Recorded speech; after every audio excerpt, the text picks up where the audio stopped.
ஆண்டவராகிய இயேசு கிறிஸ்துவின் நாமத்தினாலே மீண்டும் இந்த நேற்று வரை நிகழ்ச்சியில் உங்களை சந்திக்கிறோம். இன்னைக்கு ஒரு 3 முக்கியமான விஷயங்கள பார்க்க போறோம். வாங்க நேரடியாக நிகழ்ச்சிக்குள்ள போலாம். முதலாவதாக கடந்த வாரத்துல ஒரு மிக முக்கியமான பூமி எதிர்ச்சிய உலகம் சந்திச்சு. அதாவது உலக சரித்திரத்திலேயே அப்படி ஒரு பூமி எதிர்ச்சிய பார்த்ததில்ல. இதுவரைக்கும் 5 தடவ தான் அந்த மாரி நடந்திருக்கு.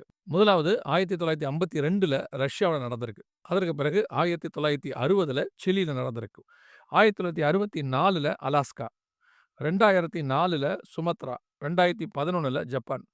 இந்த 5 தான் உலக சரித்திரத்திலேயே மிக மோசமானதாக, அதாவது 8 புள்ளிய தாண்டி 9 புள்ளி கிட்ட 8.5லேருந்து 9க்குள்ள நடந்திருக்குது ரிக்டர் அளவுல. இது 6வது மிக பெருசு. அதாவது இப்ப நடந்துச்சு. ரஷ்யாவுல நம்ம பார்த்தோம் இல்லையா? 6வது மிக பெருசு. இப்போ பூமி அதிர்ச்சிய கணிக்கிறவங்க என்ன சொல்றாங்க அப்படின்னு கேட்டீங்கன்னா, இனி இந்த மாரி காரியங்கள் அடிக்கடி நடக்கும் அப்படின்னாங்க.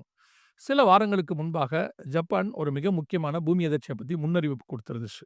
என்ன அப்படின்னு சொல்லி கேட்டீங்கன்னு சொன்னா, மிகப்பெரிய மெகா குவேக் அப்படின்னு குடுத்திருந்தாங்க. மிகப்பெரிய பூமி அதிர்ச்சி ஒன்று வரப்போது. அதனால 3,00,000 பேர் வரை கொல்லப்படுவதற்கு, அதாவது மரிப்பதற்கு வாய்ப்பு இருக்கிறதாக அவங்க சொல்லியிருந்தாங்க. கர்த்தருடைய பெரிய கிருப, இந்த பூமி அதிர்ச்சியில அவ்வளோ பெரிய உயிர் சேதங்கள் இல்லை. ஆனால் அவர்கள் சொன்னது இதானான்னும் தெரியல. ஆனா இன்னும் பூமி அதிர்ச்சிகள் பெரிய லெவல்ல இருக்கு அப்படின்னு இந்த பூமி அதிர்ச்சிகள கணிக்கிறவங்க சொல்றாங்க. சமீபத்தில இந்த பூமி அதிர்ச்சிய பத்தி சொல்லும்போது, அது வருவதற்கு முன்பதாகவே சில அடையாளங்களை வைக்கிறார்கள்.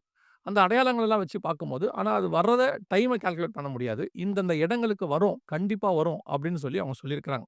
அத மாரி பூமியானது மிக மோசமாக பூமி அதிர்ச்சிகளை இனி சந்திக்கும் அப்படின்னு. இப்ப இவங்க இத வந்து பெரிய பூமி அதிர்ச்சி மெகா குவாக் அப்படின்னு சொல்றாங்க. இதே மாரி ஒரு பெரிய பூமி அதிர்ச்சி இஸ்ரவேல்ல வரணும். எசேக்கியேல் புஸ்தகம் 38ஆம் அதிகாரம் 19வது வசனத்திலும் இருக்கு. அந்நாளிலே இஸ்ரவேல் தேசத்திலே பெரிய அதிர்ச்சி உண்டாகி அப்படின்னு இருக்கிறார்.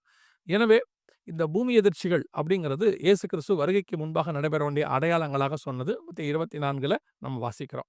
இப்போ அப்படிப்பட்ட ஒரு பூமி அதிர்ச்சிய உலக சரித்திரத்திலேயே 6 பெருசு. அதுல 1 நம்ம காலகட்டத்தில வந்திருக்கு. இதுவும் கடைசி கால அடையாளங்களில் ஒன்றுதான்.